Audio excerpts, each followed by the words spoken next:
Hey guys, and welcome to today's video. So today is currently Tuesday, and I am going to be hanging out with some friends tonight. We're actually going to Universal Studios. So last time we went, we actually ended up going in like a middle of spring break or something. So there was a bunch of people there, and the wait times for everything was ridiculous. So this time, it's normal school day. It's Tuesday, so people do get out early, but I don't think that's gonna affect us at all.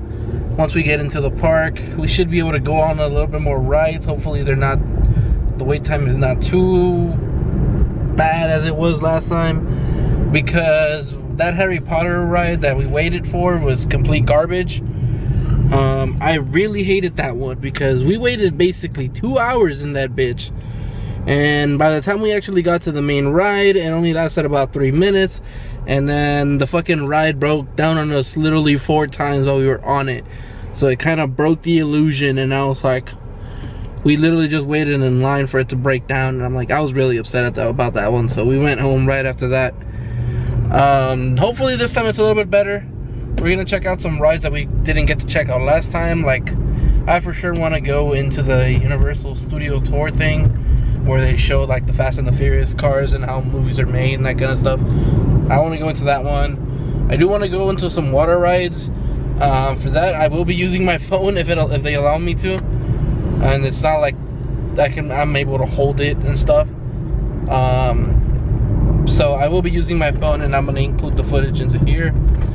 So if you guys see a drop in quality, you know why. It's just a Samsung phone. It has good quality, but not the best as this camera, because this thing can shoot in 4K. But yeah, we're gonna go pick up our friend right now, and I'll see you guys when we're at the park. Okay, we gotta remember where we parked. B1, let's go.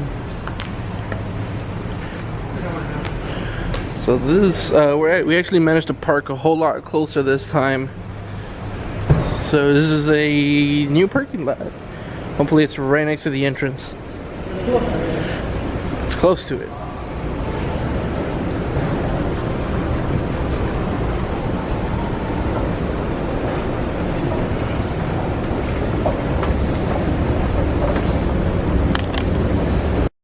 Do the roar! Do the roar!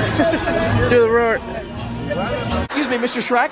Could you do that ogre roar of yours for my son? Do the roar. You know, I'd rather not. Do the roar. It's my kid's birthday party. Do the roar. Do the roar. An ogre only roars when... Do it. What's up, everybody on the escalator? How you feeling? Woo! Good, having a good day? Yes, sir. It's about to get better. You're at the world famous Universal Studio Tour. World famous, look at it. It's like got beer? Right there. We're the biggest, busiest, and oldest movie studio in the world. You're here. You're gonna go have fun, hang out with King Kong, Dominic Toretto, Jaws. I'll be standing right here, doing this. Stop jealous. Hey, yes sir. Let's go for it. It's up to head on out, so let's jam it out and wave goodbye. Alright, everybody, please remain absolutely still. We do not board until instructed to do so by one of our studio tour ambassadors or myself. So way backstage, way behind the red and yellow line. Stay well back behind the red and yellow line, please. Do not board yet. Wait for it. No. Wait for it. Well done. This is beautiful. Look at that. We're going to turn into an area I'm very familiar with, because here we are in London Square. This area is designed to look a lot like London, near where I used to live, near where Princess Diana and Hyde Park, that kind of thing. And the other side of that backdrop we were looking at earlier, it's painted in this style called trompe-l'oeil, which is designed to fool the eye, but we actually don't really film this way, we film that way, and then this causes the realistic reflections in the real glass on the right side. It's kind of a cool little extra crumb of Hollywood illusion. And as you can see, one street over, it's a completely different style. Each street here on the Metropolitan set is for a different kind of city, and even those can be changed. All of the wall textures you see, all of the brick textures you see, all of the stone and masonry is all a Hollywood illusion.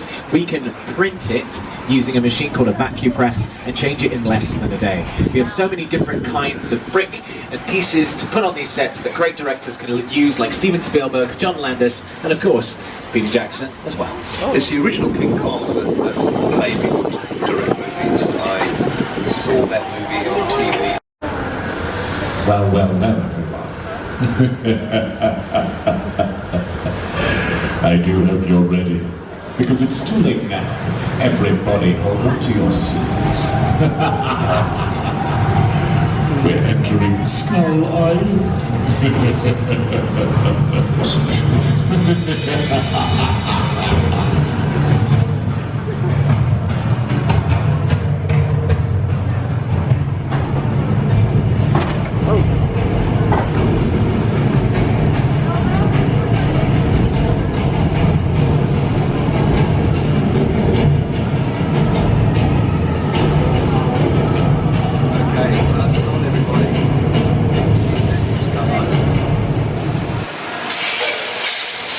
Oh, what the?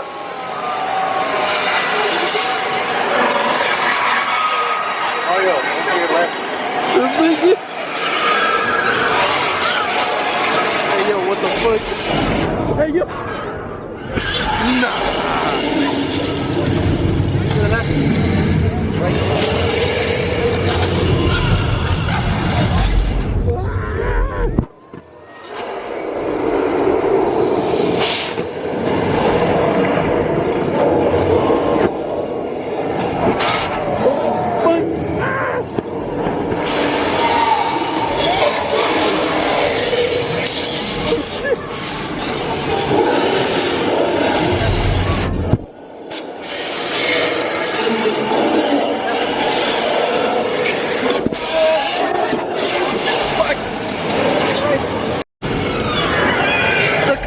Seems to be working. Trying not to get it wet, my god.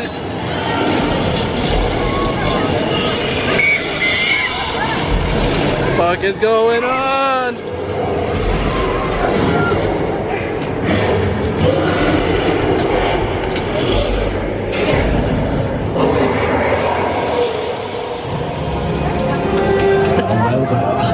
What the fuck?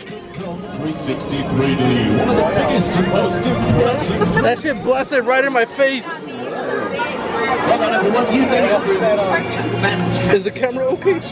Now take off your 3D glasses because you might be able to when you need them again. The Ford Cobra kit car from Nightmare.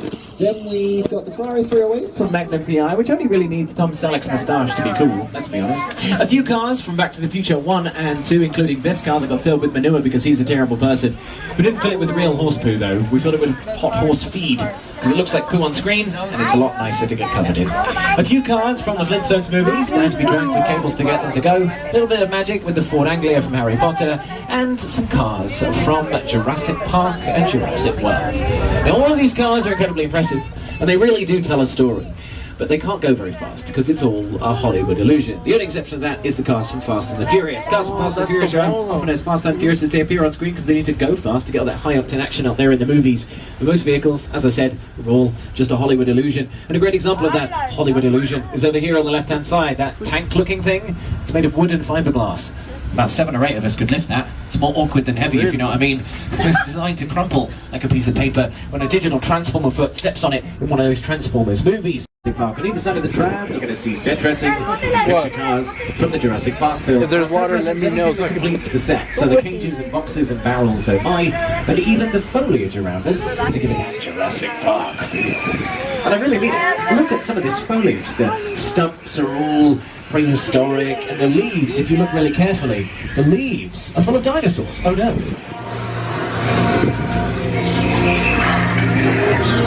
What if you notice? What do you mean by that? Yeah, lucky. What do you mean it's funny this way? I knew something was gonna happen. Oh, hello. You're just gonna get them again next time. It's a random Spino.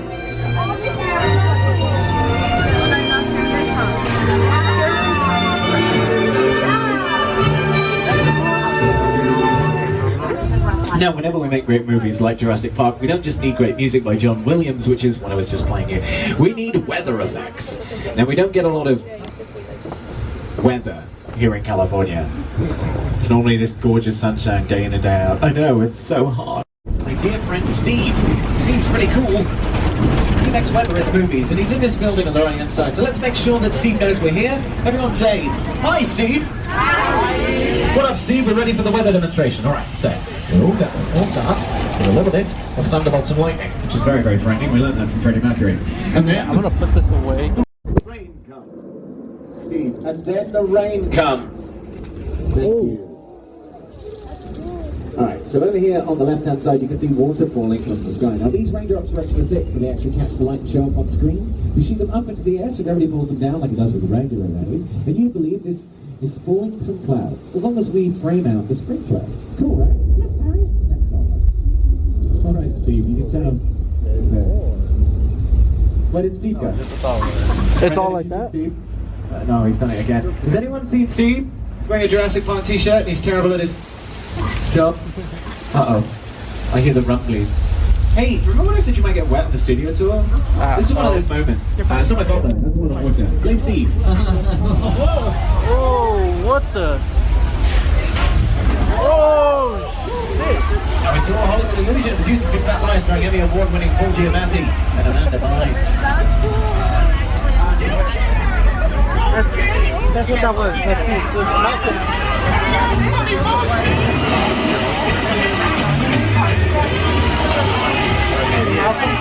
Oh, wow.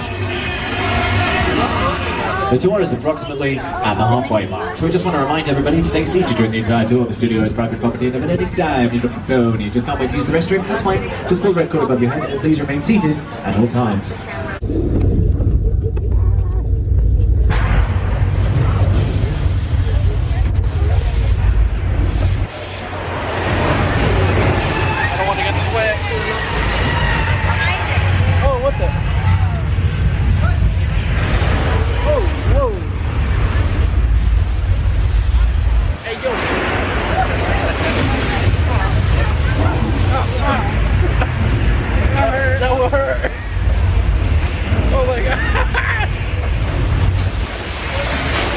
Focus on me. There you go. Ow. Oh.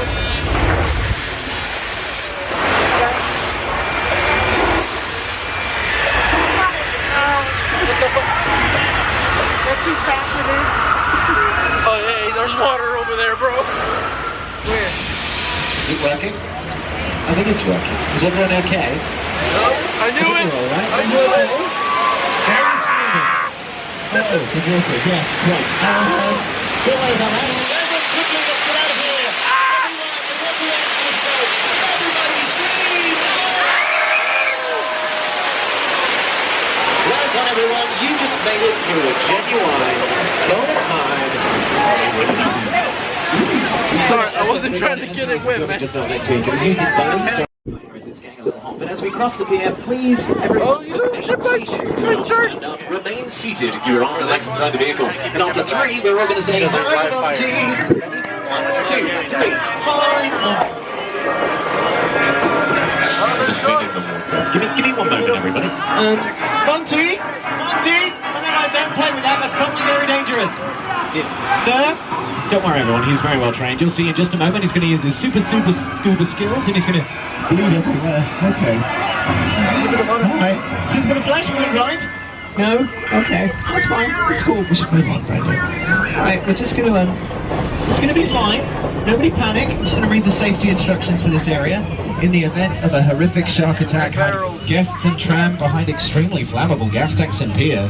What? Brendan, that's not what he's saying. It all caught on fire. So we should write that down. Ooh, that's really hard. If sharks are scared of fire, because if they're not, we're going to need like a considerably bigger tram. Oh shit!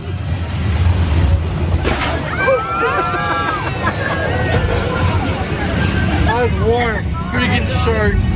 To show all day long. It only lasts for around about a week of repair every year, which is pretty good, especially in comparison to the movie Jaws, because their shark didn't work very well. Our shark's great. The shark they used in the movie Jaws wasn't designed for saltwater, but they did film it in saltwater, so on its first day of filming it sank to the bottom of the Atlantic Ocean. It didn't come back up for 2 whole weeks. When you're making a movie about a shark, it makes it considerably more difficult to make a movie about a shark. So here is Steven Spielberg to tell us more about his shark from the movie Jaws. It's just not working at all. It was rubbish. That's a much maligned shark. The shark was frustrating. It didn't really work all the time. It didn't work hardly at all. Wherever you were on the island, you could hear the radio waves. They were always saying, the shark is not working. Repeat, the shark is not working. We just waited around. We just waited and waited and waited. The shark worked well enough for a while there and the biggest hit. So I really owe the shark a lot.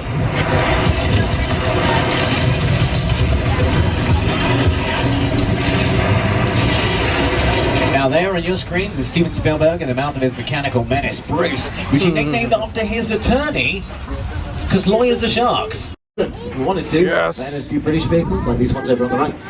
We can make it feel like that's what I'm here for. About to begin with some of these Fast and Furious cars on the right as well, or we could go back into the black and white film era with these classic cars in the middle. Now these classic cars would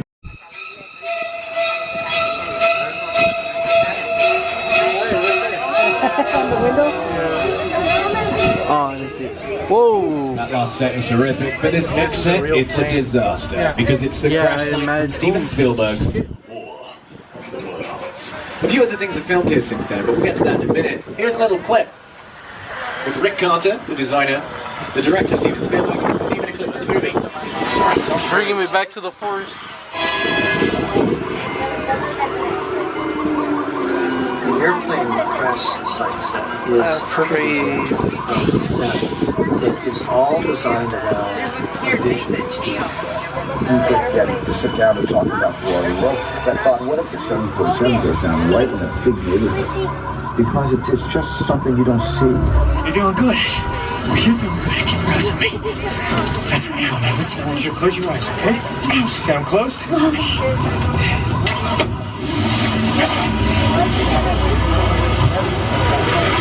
Robbie, get in. Get in. Now that's here for the filming of War of the Worlds. A few things have built this since then, as I said earlier. And those include the Netflix television show Live, a few insurance commercials, the mini Pepsi commercial, the music video Flying with Nicki Minaj and Rihanna. And they even use it a few times a year to train rescue dogs and rescue personnel when an airplane crash might actually happen in real life. So not only making entertainment, we're also doing our best to save lives, which is super cool use of a movie set. We're about the 10-minute mark, everybody, before we return to the theme park. So please, Driver Brendan, yeah! Woo! And thank you all for being here on the world-famous Universal Studios tour. On behalf of myself, Paris, our amazing driver Brandon, and everyone here on the team, we hope that you enjoyed your exclusive behind-the-scenes Hollywood experience. Don't forget to check out the beautiful view of San Fernando Valley, just over here on the right-hand side. Here's an insight tip for all of you. Why don't you download the Universal Studios Hollywood app? It's got showtimes, wait times, and up-to-minute park information. For example, you can check on shows in the park like Water World, a live SeaWorld spectacular. The last show of the day is at 4 p.m. and you can double check that the park closes at 7. I want to know that. Thank you once again, everybody, for joining us.